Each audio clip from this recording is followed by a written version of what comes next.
د رمضان مبارک میاشت د یو لوی عبادت او د خدای د احسانونو د رحمتونو میاشت، دومره ثوابونه او دومره فضیلتونه او دومره د خدای احسانات د یو عبادت او د میاشتې په باره کې نشته لکه د رمضان په باره کې. ټوله میاشت د خدای د احسانونو ده. ایمان پکې تازه شي،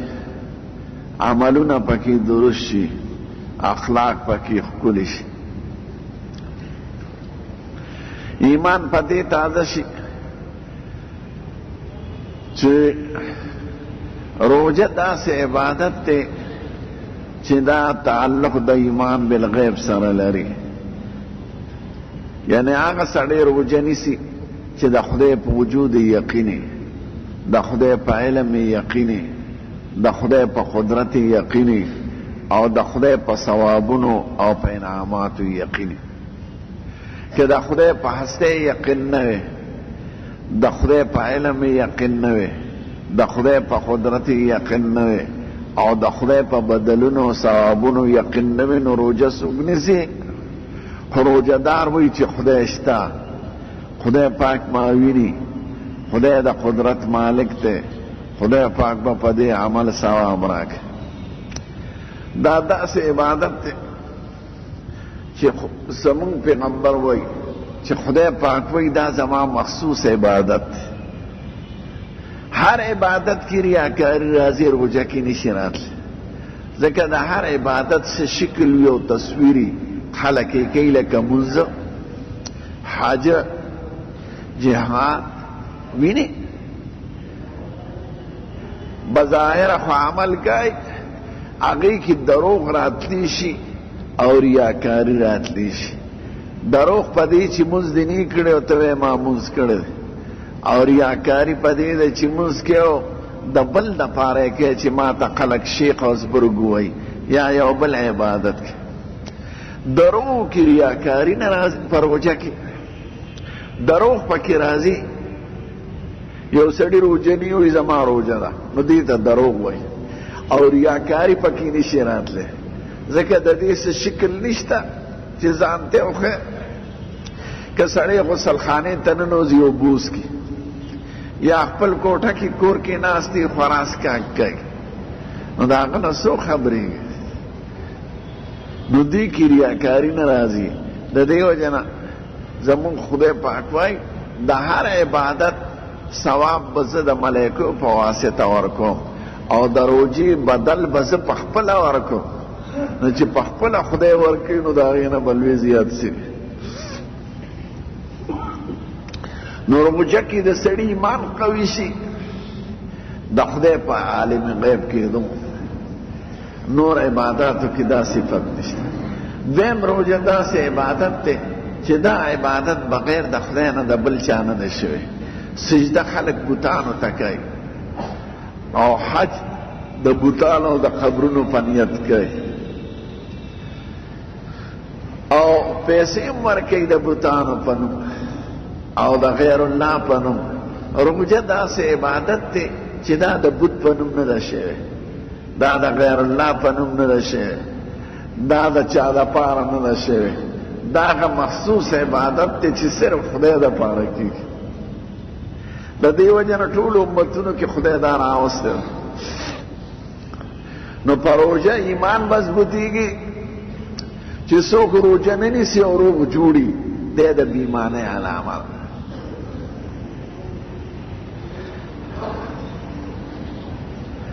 که د دې ایمان وي د خدای په هستی، او د دې ایمان وي د خدای په حکم، او د دې ایمان وي د خدای په قدرت، او د دې ایمان وي د خدای په لیدو چې ما ویني، او د دې ایمان وي د خدای په ثوابونو او بدلونو، روژه به یې نیولې، نو په دې یقین نشته. د ایمان یې ډنګاډول دی. نو چې سړی روژه نه نیسي، قصدن چک جوړي، نو دا د ده د بېایمانۍ علامه ده. نو روژه د ایمان د مضبوطولو او د ایمان تازه کېدو یو لویه ذریعه او لویه عبادت دویم عبادتونه پې ښکلي کېږي ځکه روژه کې سړي ته د ټولو عبادتونو غم پیدا شي مونځ وکړي چې څوک زکات ورکړي زکات ورکړي او که څوک د حج او د عمرې اراده لري هغه اراده ولري نو عبادات یې ښکلي شي په جوماتونو کې ناستې مسلې اوري نو عبادات او ایمان دا خو د مسلمانۍ دو بنیادي رکن دي دریم اخلاق یې ښکلي شي په روژه کې اگر چې نسواریان مسواریان پې تنګېږي جګړې کې ډېرې یا د نشو والا خلک خو اخلاق په دې ښکلي کېږي چې کوم غلط عادت درکړي او پرېښودلی غواړي روژه کې پرېښودی شي یو سړی د یو نشي عادتي او دې پرېښودل غواړي روژه کې پرېښودی شي یو ورځ دوه به زور ورکړي او اخر یو میاشت چې دې صبر وکړي بیا به نه کوي نو اوس درته یم که څوک پکې نسواریان وي نسوارو نه توبه وباسي څوک سګرټیان وي سګرټو نه توبه وباسي هغه نورې بلاګانې خو ډېرې مردارې دي نو نسوار او سګرټ هم ښه شی نه دی نو هر خراب عادت پکې بدلیږي او دا د اخلاقو سرچشمه ده دویم سړي کې د صبر ماده پیدا شي ځکه چې ډوډۍ درته پرتی چای درته پرتی حلال څیزونه درته پراتی او ته هغه نه خورې او د خدای په حکم صبر کې د هغې نه نو آینده به ته د حرامو نه بچ کېږي ځکه چې د حلال نه سړی ځان بچ کوي د خدای په حکم په یو خاصه میاشت کې او خاص وخت کې نو د حرامو پابندي خو ټول عمر ده نه هغه صفت ده کې خدای پیدا کړي د صبر صبر د حرامو نه ځان بچ کولو تم صبر وایي په عباداتو ټینګ پاتې کېدل ځکه دا تراویح 20 رکعاته مونځ کول دا ګران کار دی او ختمونه پکې ګران کار دی د سړي د ورځې روژه او د شپې تراویح کوي او بیا ختمونه کوي نو دا خو د صبر خاوند کوملی شي چې په عباداتو یې ځان ټینګ کړي او سخاوت ماده پکې پیدا شي سړی چې وږي که نه نو دلته د بل د لوږې احساس هم پیدا شي او بیا روژه کې ډېر خلک داسې نیکانې چې خاص سخاوت نی پکې خو روژه کې سخاوت کوي فقیرانو له د دې وجه نه د دې میاشت نوم هم دا دی شهر المواسات د همدردۍ میاشت زمونږ ښکلي پیغمبر وایي که سړی یو روژهدار له د روژې انتظام وکړي نو خدای د هغه د روژې عمره ثواب ورکوي نو بعض صحابه وی قربان دا خو د چا توفیق دی مونږ غریبانان یو ډېر غریبانان وی ښه چې یو خجور هم ورکړي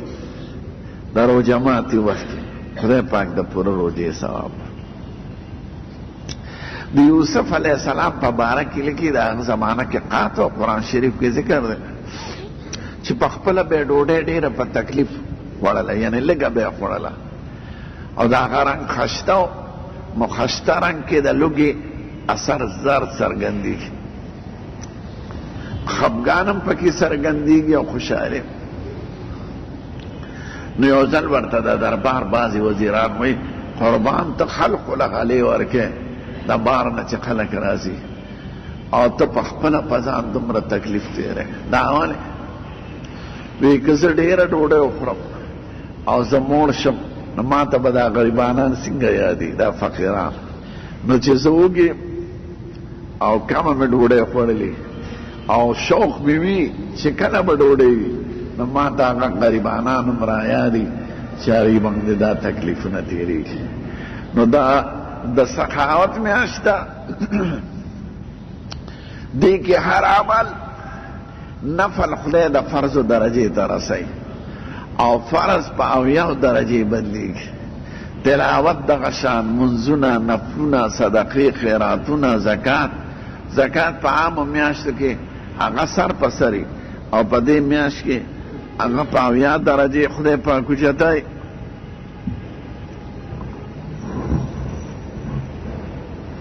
د دې وجه نه د دې میاشتې نه ډېره فایده اخیستل پکار دی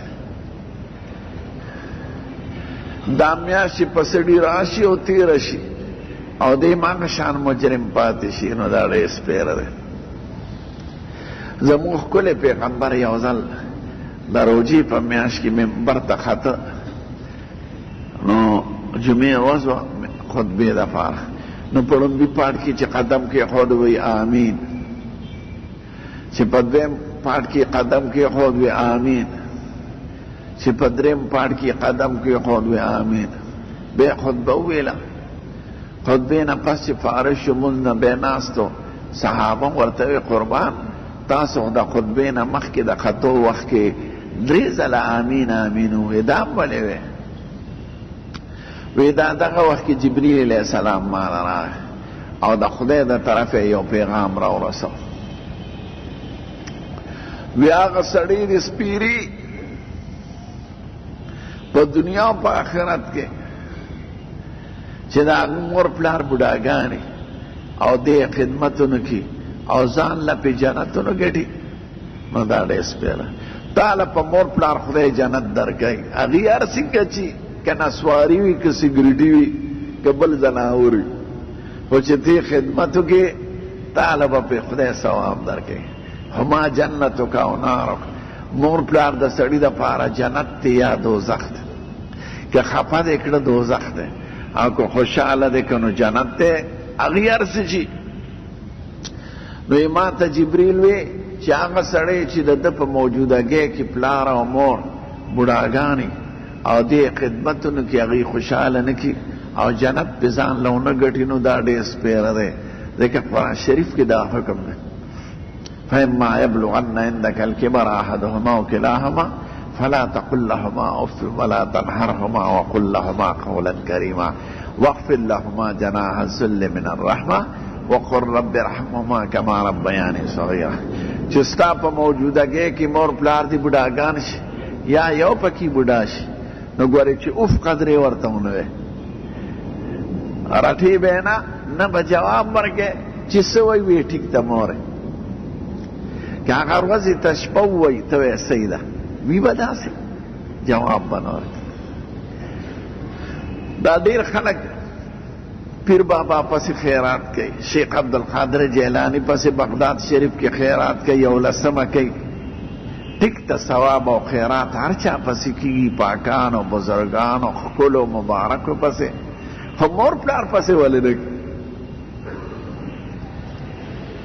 حق در باندې د پیر بابا دی که د مور پلار دی؟ د مور پلار. ځکه قرآن شریف کا حکم دی مور پلار سره به احسان کوي، که جمدي وي که وفات وي. او وفات احسان دا دی چې دعا به ورپسې کوي، لاس به ورپسې اوچتې صدقه به کوي. خو دوی پیر بابا او دغه ځکه یادوي چې یو شرکي عقیده کې مبتلا وي چې زما پلار خو د پشتخرې زمیندار او لور به یې په اوږو او ګیا به یې راوړله ټانګو باندې به یې خرڅول، هغه به ماله څه راکړي؟ نه زوی راکړي نه لور راکړي. نو دا د جاهلیت او مشرکانه عقیدې دي. نه، مور پلار سره به احسان کې د هر چا نه مخکې لاس هغې پسې اوچته وه، صدقه هغې پسې کوه، د هغې زیارت له ده. نو زموږ ښکلی پیغمبر وایي چې ما ته جبریل وایي د خدای د طرفه چې هغه سړی دې ډېر سپیره شي چې مور پلار وي او دې پې ځان له جنتونو ګټي. وی دویم پاټ کې راته وایي چې هغه سړی دې سپیره شي چې ستا نوم واوري او درود شریف یې ونه وایي. ځکه ټول احسانات او انعامات د خدای پاک د طرفه، خو زمونږ د حضور پاک د برکته شوي دي. ځکه زمونږ امت چې بهتر امت دی او دې کې ښکلي احکامات دي او د خدای لوی احسانات دي او عبادتونه په عبادتونو دغه کېږي. نو دا خو زمونږ د ښکلي پیغمبر د خاطره شوي دي. یو کتاب کې لیکي فتح الباری کې حافظ ابن حجر چې د عیسی علیه السلام به همیشه د آرزو وه چې ما د اخیری پیغمبر په امت کې خدای حساب کړي. دا به د هغه دعا خدای هغه له دا مقام ورکړي چې هغه به وروسته به پیدا کېږي یا راضي به. دا د هغه د دعا هغه سلسله ده او د دعا هغه خواهش دی چې خدای وله پوره کړی دی. نو هغه په یو حیثیت پیغمبر هم دی او په بل حیثیت زمونږ د پیغمبر امتیم دی. ځکه په دې امت کې به پیدا کېږي راضي به او په دې شریعت به عمل کوي او په دې احکامو به عمل کوي.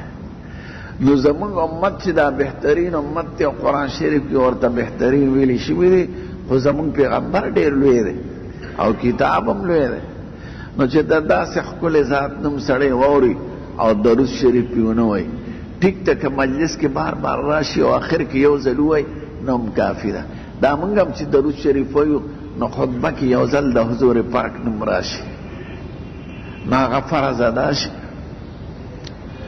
وی دریم پاړکي ته چې ختم نو ما ته جبریل د خدای د طرفه وایي چې هغه امتي دی ډېر سپېره دی چې هغه باندې د رمضان غوندې ښکلې میاشت راشي او دې خدای ونه بخي، ځکه روژه ونه نیسي، منځونو کې نور اعمالونه کې، ځکه خدا د احسانونو د خدای د رحمتونو د جشن میاشت ده، بې پایانه رحمتونه. هر مجرم خدای بخي چې روژې نیولي.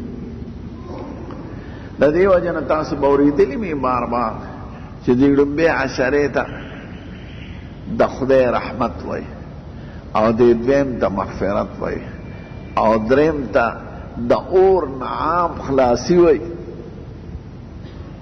د ړومبۍ رحمت په دې چې سړی د مخکې نه نیک را رواني مونځ او دس کوي نو د هغه دپاره د وار رحمتونه شروع شي. او دویمه حصه بخښنه دا ده که څوک ګناهګار هغه ړومبۍ لسو کې چې روجي ونیسي او ګناهونه یې ټول معاف شي نو د ده دپاره دا مغفرت شي. او دا چې ډېر سخت مجرمې چرسونه یې څکلي، نسوارونه یې خوړلي، سګریټونه، ټیلیویژن او د مردارو ډرامو باندې او په دې فضولیاتو یې وخت تېر کړي په ګناهونو نو آخر کې د هغې ټول معافي راځي. خدای وایي ما ټول خلاص کړي. هر سړي کې ګناه وي، که ملا وي د ملا ګناه به وي پکې، که پیري د پیرۍ په جامه کې به ګناه وي، که خاني، که لیډري، که مزدوري، که نوکري، د ګناه نه څوک نه خالي کېږي بغیر د پیغمبرانو نه. خو هغه ده چې خدای پاک یې وبخي. په چا به بدګماني نه کوئ خو سړی څوک معصوم نه دی د ګناه نه په هر چا کې. نو خدای پاک وایي چې دا میاشت پې راشي او دې داسې اعمالونه کې چې خدای پاک یې ونه بخي نو دا ډېر سپېره دی. نو ما وی آمین دا دې سپېرې. د دې میاشت خدای پاک دا د ورځې روژه مقرره کړې ده او د شپې تراویح مقرره کړې دي چې د مسلمانانو اکثره حصه په عبادت کې تېره شي. دا خیال لرئ دې میاشت کې څوک نیکي وکړي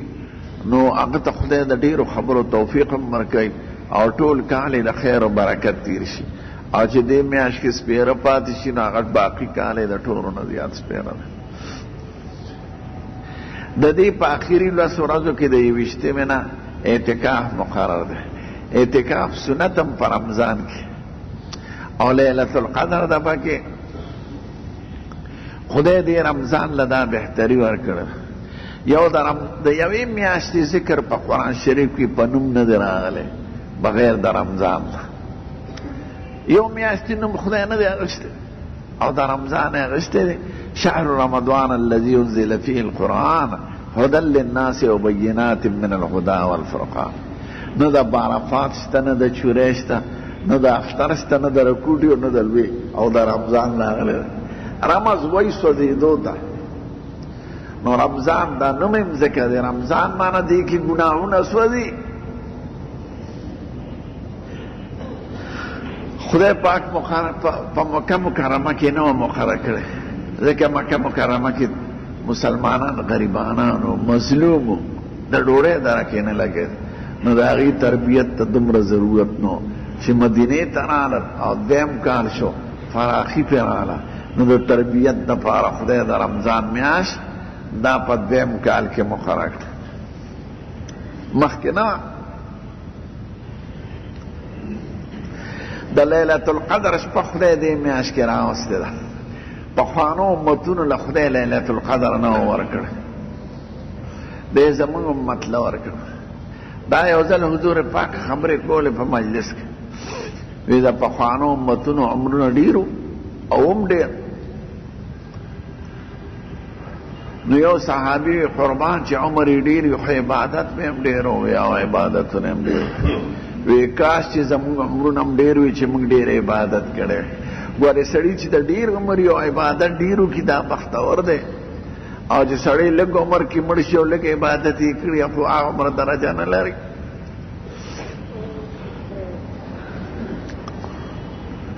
ځکه مرګ سره خو عمل نامه ودرېږي. نو بیا حضور چپ پاتې شو. بیا یو مجلس کې ذکر کو یو بني اسرائیلی او یو دی کې رهبانیتي دا خلوت نشینی غرونو کې عمر تیرول د دریاب په غاړه تیرول په ځنګل کې نه واده کوي نه ښه خوراک کوي نه جامې خاوندي دې ته رهبانیت وایي. زمونږ په دین کې دا بند دي. ښه خوراک کوه ښه څښاک کوه او ښه واده وکړه خو ژوند د عبادت په طریقه تېر کړه. زمونږ په دین کې چیلي نشته چې غر کې سړی کیني او چیلي وباسي یا واده نه کوي یا ښه خوراک نه کوي ښه څښاک نه کوي. دا شریعت بند کړی دی. لا رهبانیت فی الاسلام. اسلام کې د رهبانیت ژوند نشته د جونګړو جیرولو خو ښه عبادت کوه او د خدای په خو شکر ادا کړه. خدای په دې خوشحال. نو د یو راهب بیان یې کوه. دا رهبانیت خدای پاک وایي ورهبانیة ابتدؤوها ما كتبنا عليهم الا ابتغاء رضوان الله فما رأوها حق رعایتها. دا رهبانیت هغوی په خپله په ځان مقرر کړو نو خدای پې مقرر کړی او سزا پشي. عیسایانو کې چې ځان ازبرکۍ نو واده نه کوي. خیر دی که خود سره تعلق ساتي. دی پادریان چې په دې ګرجو کې هغوی واده نه کوي خو ښځې هم داسې سړي هم داسې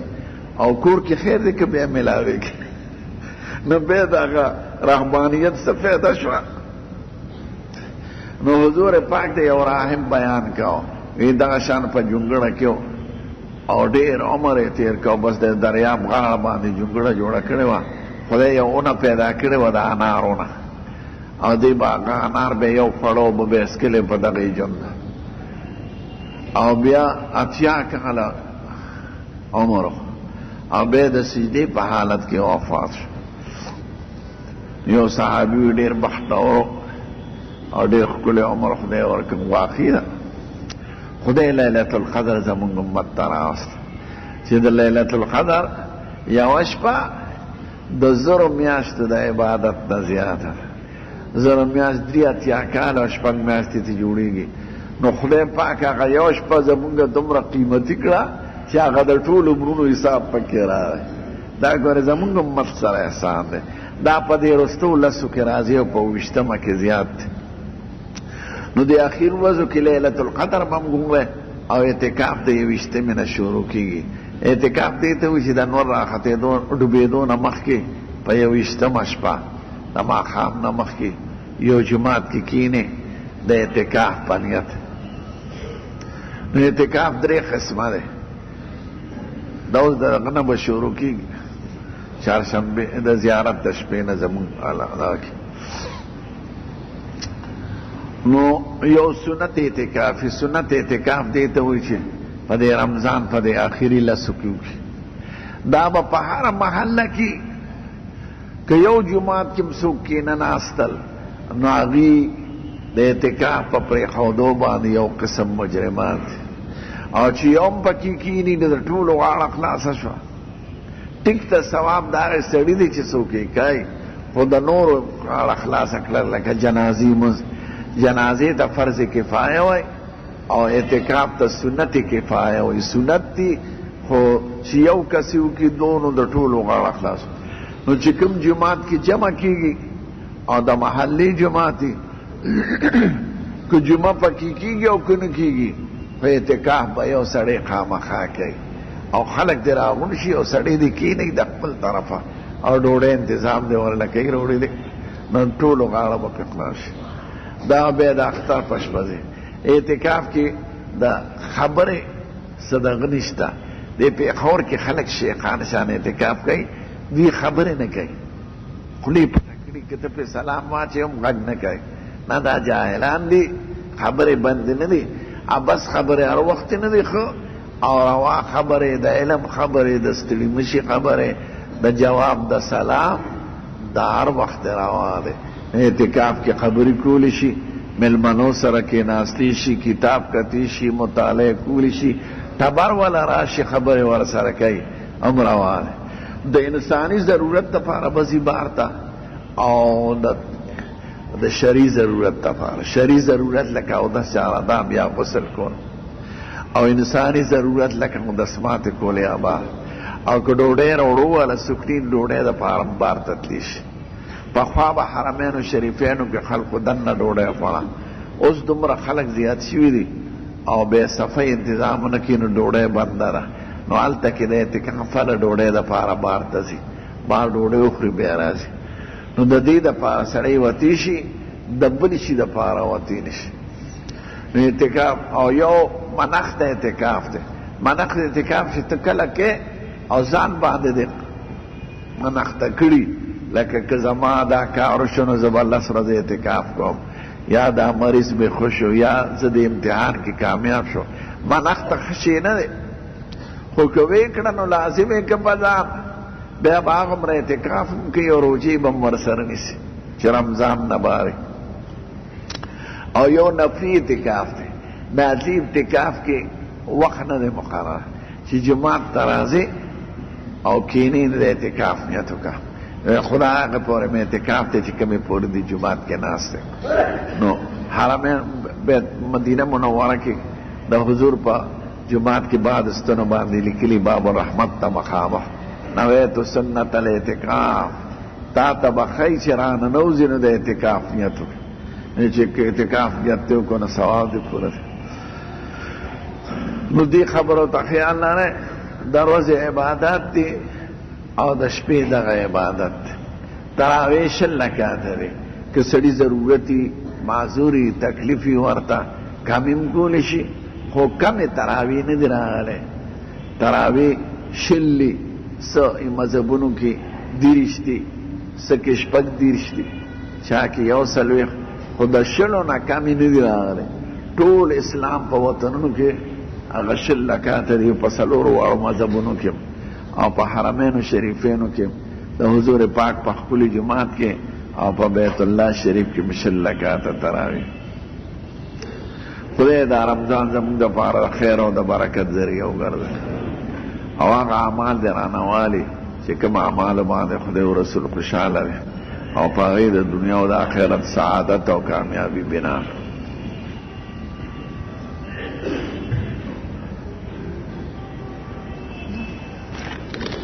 چا باندې پریشر زیات شي، یو ګولۍ د ژبې د لاندې ږدي،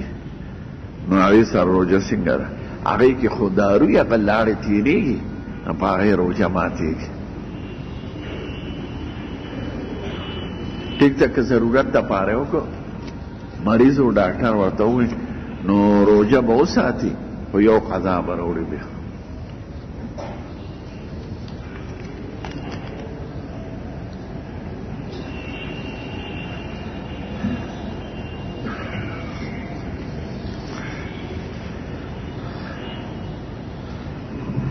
چې سړی نوکري پېښور کې، دلته یې کمره وي، دلته یې بستره وي، او د نوکرۍ پته نه لګي چې 2 کالۍ 3 کالۍ 4 کالۍ. که منځ کې کلي ته ځي راځي که نه، نو کلي کې به هم پوره مونځ کوي، دلته به هم کوي. که روزانه ځي مثلا د ورځې، که هفتوار ځي، خو چې کوم ځای د سړي بستره وي، دا بحر الرائق کې وګورئ ښه، هلته دا مسله لیکلې ده مفصل.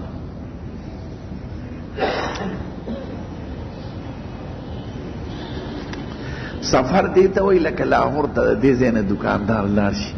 او سودا اخلي بیا راځي، نو چې 15 ورځو نیت یې نو بیا پوره مقیم دی، او که 15 نه کم یې نو دی مسافر دی. او چې سړی نوکري، نو دی خو د لږ عمر دپاره نه دی راغلی، د ده خو پته نه لګي کال دی 2 کاله 3 کاله،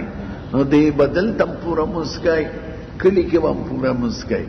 او په لاره به د سفر مونځ کوي. مسافر هغې ته وایي چې دا ستوګنې نیت یې نه لاړ شي عارضي او بیا راځي، او چې دلته نوکر یا خو مستقل نوکر دی.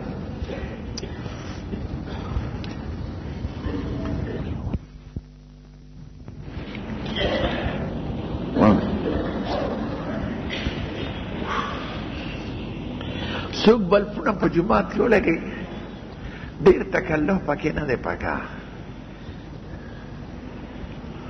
هغه پیسې خیراتي کې په چراغانو یې لګوئ په کاغذونو لګوئ چا یتیمانو مسکینانو فقیرانو له یې ورکړئ د هغې ثواب زیات ټیک ته جومات ښکلی کول جومات خوشبویه کول دا څه بده خبره نه ده خو ثواب په د فقیرانو په امداد کې زیات دی او ډېر تکلف شریعت نه خوښوي زموږ ژوند او عبادات ټول په سادهګۍ روان دي چې کوم څیز کې رواج راشي او رسمونه د هغې هغه اصل حقیقت ختمیږي او چې چا نه د دین حقیقت ختم شي په رواجي خبرو پسې روان مونږ به نه کوي زیارت له ځو عرس شریف له عرس شریف څه شی دی ډالۍ شریف له چراغان به وکړو جلوس به وباسو جلوس څه شی دی او چراغان څه شی دی خدای خو د مونځ او دس د روژې حکم کړی دی د چراغانو حکم یې خو نه دی کړی نو چې چا نه د دین حقیقت ورک شي هغه په دې رسمي خبرو پسې ډېر اړمي ورته وې زناوره دغه پیسې یو فقیر له ورکړه یتیم له ورکړه کونډې رنډې له ورکړه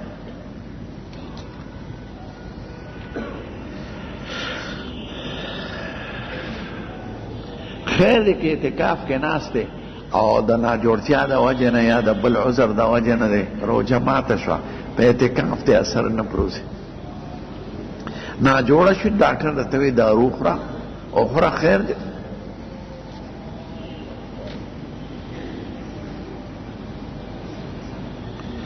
تراویح د وترو نه پس نی تراویح کولی شي د وترو نه پس خو جمع تراویح بیا نی وتر آخري مونځ دی فرض چې راشي امام ولاړي تراویح ته نو فرض به مخکې وکړي بیا تراویح کې شامل شه او بیا وتر وکړه که تراویح درنه پاتې او بیا کول غواړې نو د وترو نه پس یې کولی شي خو ځان له بیا کې جمع بیا نه دی راغلی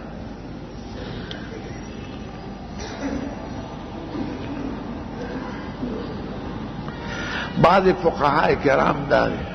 چې هغوی وي رڼا ښه څرګنده شي نو هلې او عام علما دا وایي چې د سبا په راختېدو باندې پیښې نو بس سبا دا زمونږ بانګونه دا کله اکثر د وخت نه مخکې وایي خلک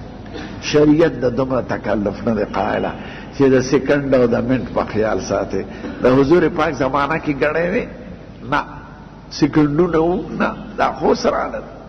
هغې خو څرګند دي علامې مقرره کړي چې سبا وویني چې سبا راوخت پس روژه بنده ده او چې لمر وویني چې لمر ډوب شو خو د غر نه ډوب نه بعضې ځناور دي په دې تاکال کې هغوی په شکي وخت کې بانګ وایي او بیا به مونځ نه کوي هسې به ناست دي نو دا د امت خیر خواهان نه دي زناورو که روژه ماتوی ماته کې لوټ فکر کې بانګ مه وایه ځکه ډېر خلک به په اشتباه ستاسو مذهب دي نو وي دي غیر مقلدین دي لا مذهبه دي د څلور واړو مذهبو نه بار خلک دي نو هغوی به لس منټه مخکې تقریبا بانګ وایي عام خلک خو نی خبر چې دا څوک وایي نو ډېرې زنانه ډېر سړي پې روژه ماته کړي نو دا ظالمان دي دا د امت خیر خوا نه دی هلکه که ستاسو خپله لار وي نو کوی چې څه مو خوښه خو په لو فکر کې مه وایه امت ته تکلیف مه رسه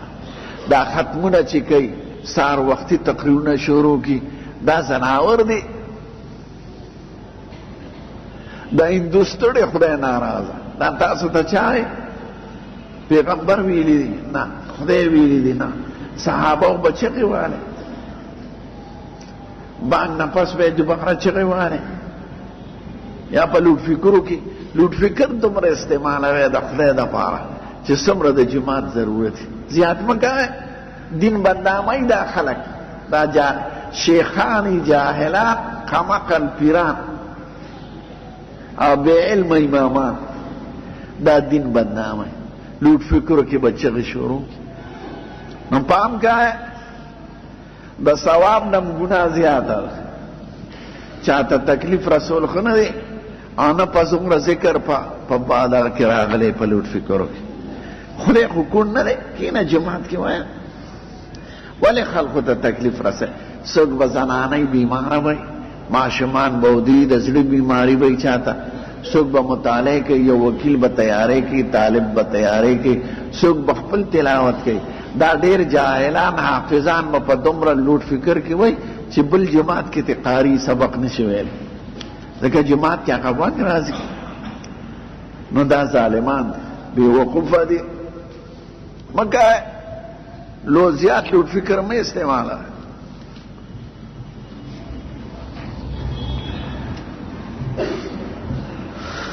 په بني اسرائیل 50 منځونه نه 2 منځونه او څلورم حصه د زکات دا ماته نه معلومه. او 50 د تاسو بني اسرائیل څه کوئ؟ خپل کار وکړئ، د خپل ذات تپوس کوئ.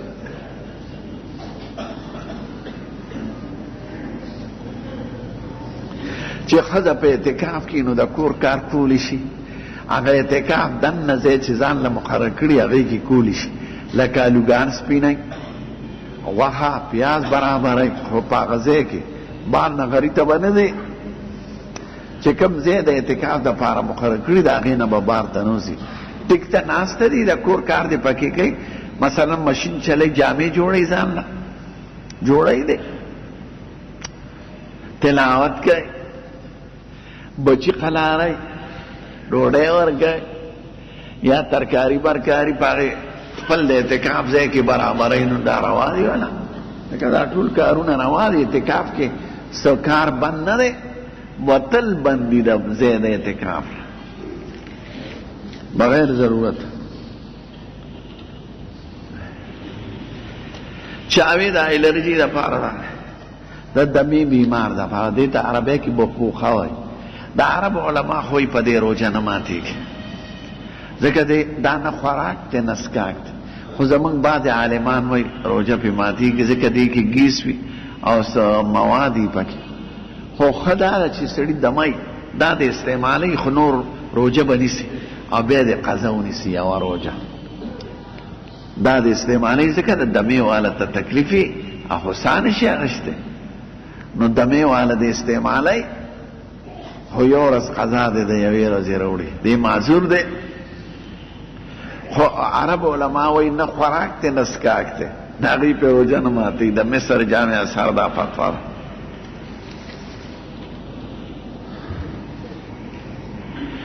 په مدرسه زکات کیږي که نه؟ مدرسه که آبادۍ ته وایي نو په آبادۍ خو زکات نه کیږي، او که مدرسه طالبانو ته وایي نو په طالبانو زکات کیږي. په انسانانو زکات یې ښه، نه به څاروو له زکات ورکوې، نه به آبادۍ له ورکوې، نه به مقبرې له ورکوې، نه به زیارت له ورکوې، نه به عرس شریف له ورکوې، نه دا به چا غریبانانو مسکینانو له ورکوې.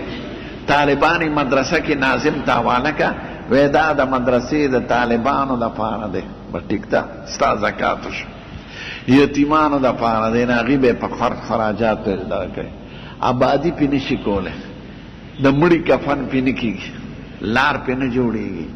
زکات دپاره خدای اته ځایونه ذکر کړي دي په قرآن شریف کې، نو هغه اتو ځایونو نه بیا بار ته نه وباسې.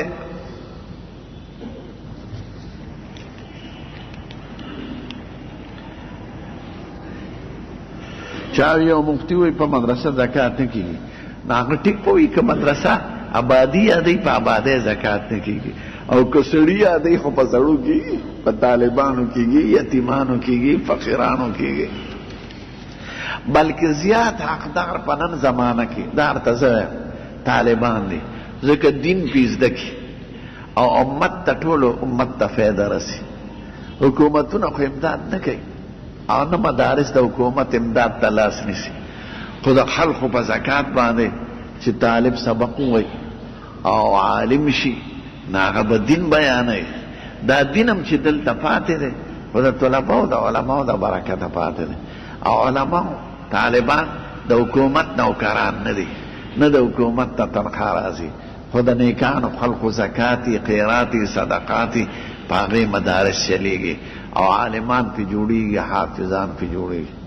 نو ستاسو د دین فرض ادا شو او امت ته فایده ورسېده. د عام سړي د زکات ورکولو په نسبت طالب ته ثواب زیات دی، ځکه عام سړي باندې زکات کېږي هغه به پې ډوډۍ والي او غوښه به پې والي د هغه خو نور کار نشته نو یو 2-3 ګنټې پس چې هضم شي نو بار ته به کینې خبره خلاص او طالب چې پې ډوډۍ به پې خوري خو دې علم پې زده کوي قرآن شریف یې یادوي نو د هغه ټول امت سره فایده ده نو طلباو سره او د دین خدمت کوونکو له یا مجاهدینو له زکات ورکول دا د عام خلقو په نسبت زیات ثواب لري البته رشته دار د دوی نه مخکې دی که رشته دار وي او غریب وي هغه له به مخکې زکات ورکړي که هغه نی به طلباو له ورکوه که طلبا نی مجاهدینو له ورکوه که مجاهدین نی نو بیا د ګوان خلقو او د کلي خلقو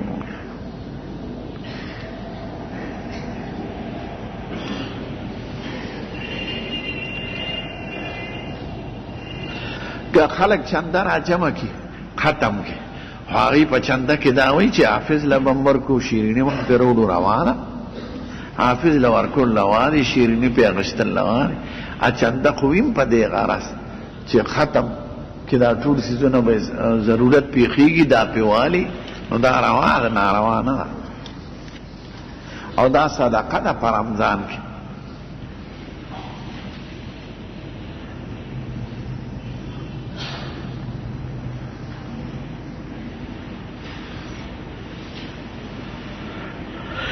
دا چې الفاظ لیکلي دي هذا الذي بعث الله رسولا فدیم یا هذا الذي بعث الله رسولا خیر دی کلمات خو صحیح دی اعراب یې غلط وی نو منځ پې مات نه دی منځ یې کېږي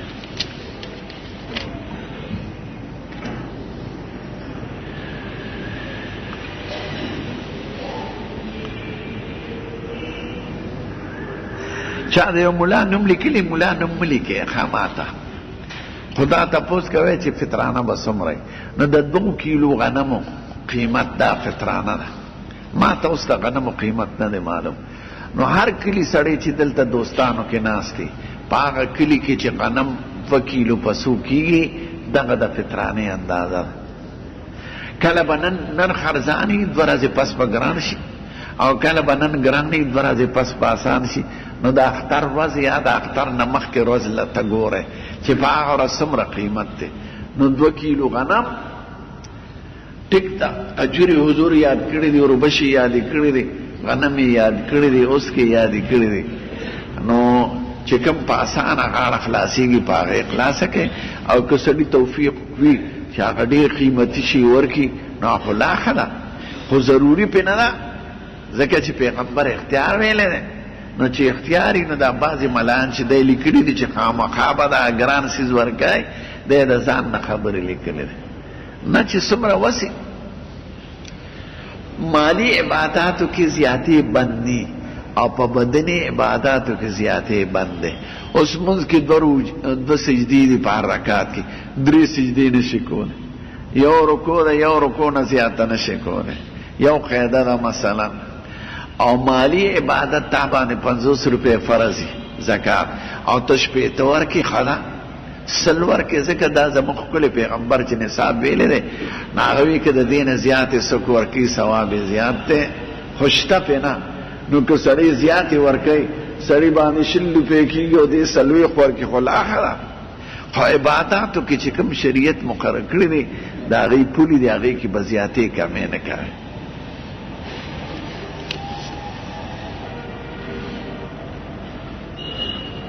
که سړی 2 آیات کې سجده تلاوتو کې خیر دی که هغې پس متصل یاد نشو 2 پسې وکړه 3 پسې وکړه خیر دی سجده وشوه خو که د مانځه تلاوت سجده ته ایره شوه نو بیا بل مونځ کې نشته بس ختم شو او نه بار شته د مانځه سجده هغه به په مانځه کې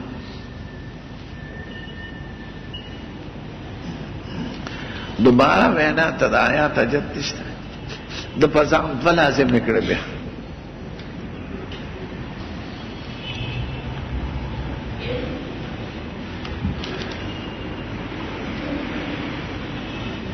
چاوی مؤذن اذان شروع کړو دی کې بجلی لاړه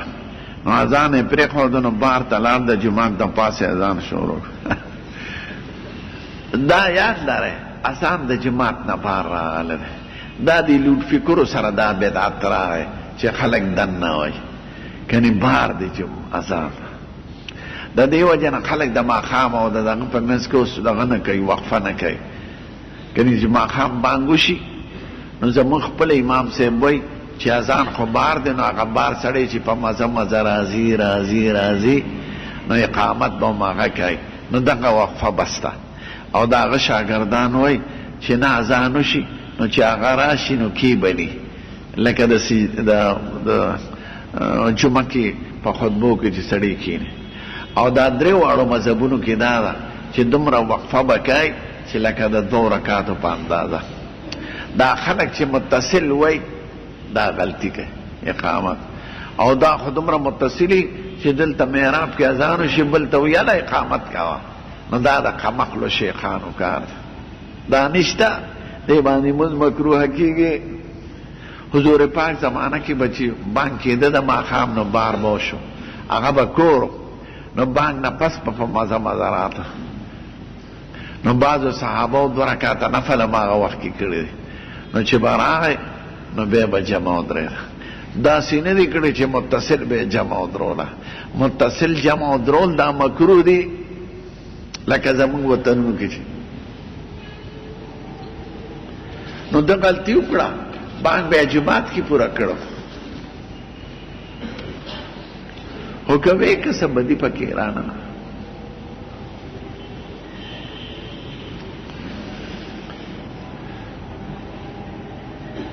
د تراوح په نیت په ویتر نه کې د ویتر خپل نیت دی د تراوح خپل نیت دی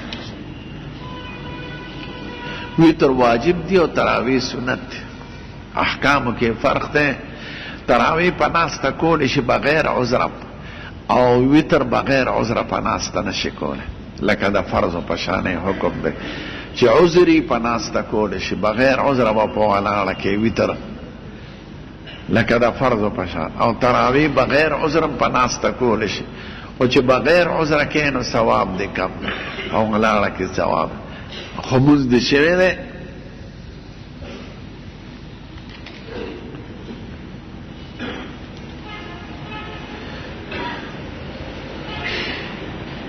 چاوی ما 2 لکه روپۍ جمع کړي دي خو د کور اراده مې ده نو که کور الف فی الحال او ضرورت دی نو ټیک ته زکات یې مه ورکوه او که چېرته به الې نو بیا زکات ورکړه که اوس ته اراده یې چې کور الف نو زکات پتا نشته ځکه کور په بنیادي ضرورت کې داخل دی کور جامه خوراک څښاک د دې نه زیاتي پیسو کې زکات دی د سړي د کور خرچه 20,000 روپۍ ده او 20,000 ورسره دي زکات پې نشته ځکه د خرچه ده یا د جامو د کال 20,000 پې لګي او 20,000 روپۍ دي ورسره په ده زکات نشته د انسان خپل ضرورت مخکې دی بل له مالې ورکړي چې خپل ضرورت پوره کړي دا د شرع حکم دی او که تا کې زیاته قرباني خپل ضرورت ته نه ګورې او بل له ورکړې خو ډېره ښه خبره ده ځکه مالي عباداتو کې زیاتې شریعت خوښوي چې د سړي وس یې وکولی شي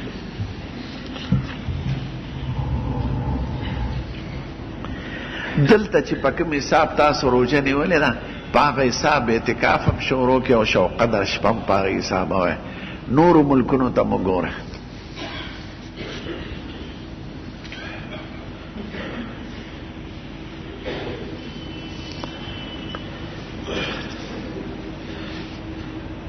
وی ما تراویح کړي دي خو زه پې پیسې نه علم حرام خدای دې ثواب درکړي خو حرام به ورته نه وي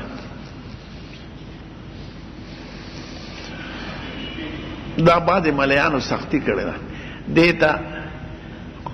عوض په امامت مسنونه وایي یو سړي امام ونیسي ورته وایي د جمعې په مانځه کې به الف لام میم تنزیل و سجده وایي راته ځکه دا سنت دي او صورت دهر به وایي او ماسوتن کې به دا دې وي ډېره ښه ده څومره پیسې به راکې میاشت کې دومره به درکوم نو دې ته امامت مسنونه وایي نو په دې پیسې اخیستل نه غواړي نو که سړی یو امام ونیسي د تراوح دپاره چې موږ ته به پکې ختم کې خیر دی خو ښه دا ده چې امام دې ورسره مخکې دا نه وایي څه ورکړم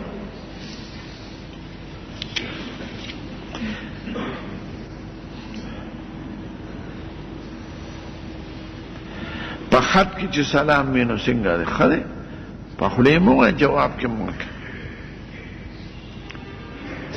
په کمپیوټر کې سلام راځي د هغې جواب ضروري نه دی ځکه خو نقل دی اصلي نه اصل نه د ښځې اواز یې بند کړي یا د سړي اواز یې بند کړي په هغې سجده تلاوت هم نه راځي ټیپ ریکارډ ته که سړی سجده آیات د تلاوت واوري د سجدې نو په هغه سجده نشته چې څو پورې په خپله د انسان د خولې نه اورېدلي دي په لوډ فکر کې یا زباني ټیپ ریکارډ باندې سجده د تلاوت نه راځي نه په هغې احکام بنا دي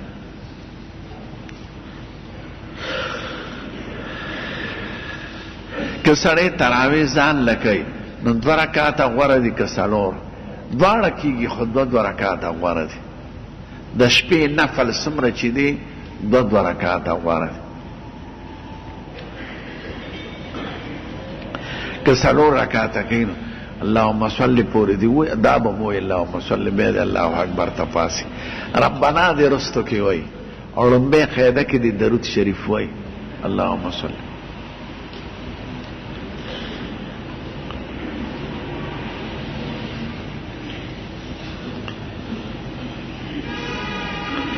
چاوی و مستطاولون یسرو و مستطاولون اخبا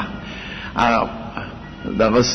صد سکندری په باره کې وایي چې خدای وایي نه پکې سورې سکولی شو نه پې بر راختې شي دا د هغې زمانې خبرې وې ښه هغه صد اوس غورځېدلی دی دنیا کې 6 بنده دي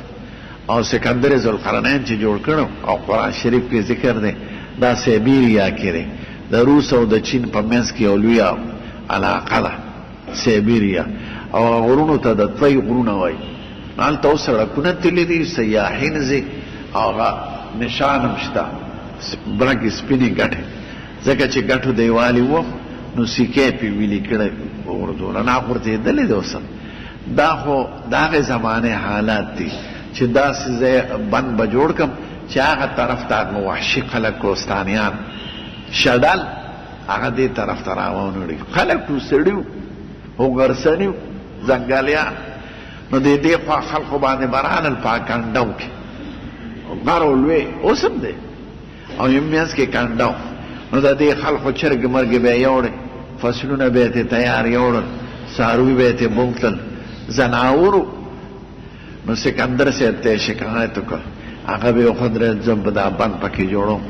چې بند یې جوړ کړ بس هغې اخوا بند پاتې شو خپلو درو کې به یې کاروبار کو په دوی به حمله نه کوله نو دا د هغې زمانې خبرې دی ښه اوس هغه غورځېدلی دی دا سیبیریا کې دی د چین او د روس په منځ کې یو علاقه ده پاخه سړکونه تللي دي سیاحین تللي دي فوټوګانې دي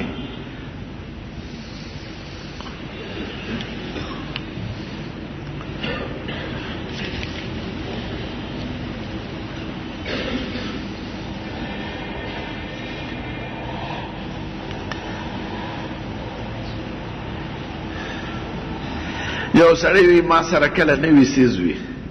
او څوک یې رانه وغواړي خو کور والا راته وایي ورکړه د خدای په نوم نو یو طرف ته د خدای نوم دی بل طرف ته هغه نوي شی دی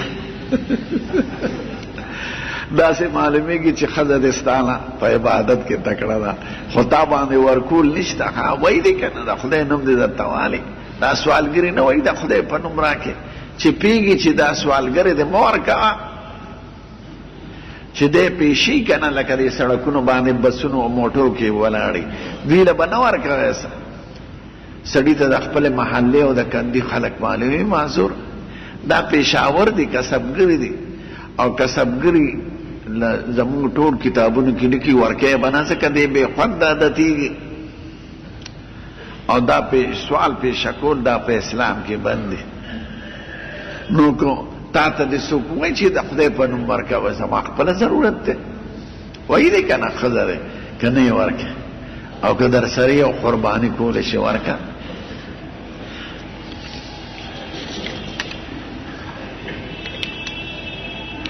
د لوط علیه السلام په نوم کې زما شک دی چې څو نوم یې لوطو قرآن شریف کې راغلی دی نو بیا ولې شک کوې قرآن شریف کې د ابراهیم علیه السلام د پلار نوم نظر راغلی دی ډیر خمخل ملایان وي دی ترو نه خدای ورته ابیه دیارلس ځای کې ابیه او ابته او ابیه او ابته وایي او پلار یې نه دی ترې دی د پلار سړي سره غمي که د تره او خبرې سړي پلار سره کوي د ځان نه خبرې کوي نه پلار نو لوط علیه السلام نوم لوط دی قرآن شریف کې بار بار راغلی دی نو شک پکې مه کوه دا لواطت مصدر دی ته مصدر صناعي وایي د هغې نه جوړ شوی لکه حمدلې ته حمدله وایي دې ته مصدر صناعي وایي نور د لواطت معنا لغوي هغه نه ده لکه د خلقو په ذهن کې چې راځي دا د لوط علیه السلام د قوم عملو نو د هغې نه دا مصدر او صیغه جوړه شوې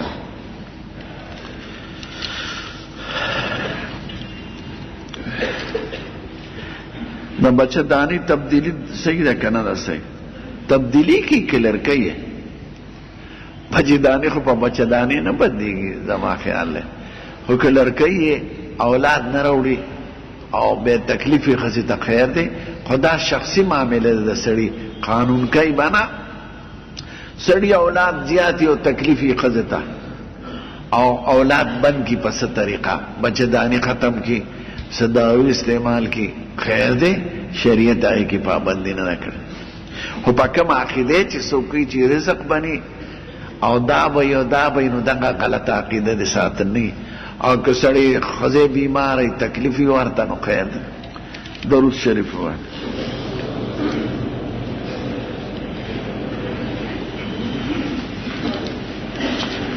الحمدللہ رب العالمین والصلاة والسلام اللهم ارنا الحق حقا وارزقنا اتباعه وارنا الباطل باطلا وارزقنا خدای دا میاشت زموږ دپاره د سعادت د بختورتیا او د بخنې او د خدای د احساناتو میاشت وګرځې موږ محرومه نه کړي د ثوابونو د خپلو درجو برحمتک یا الله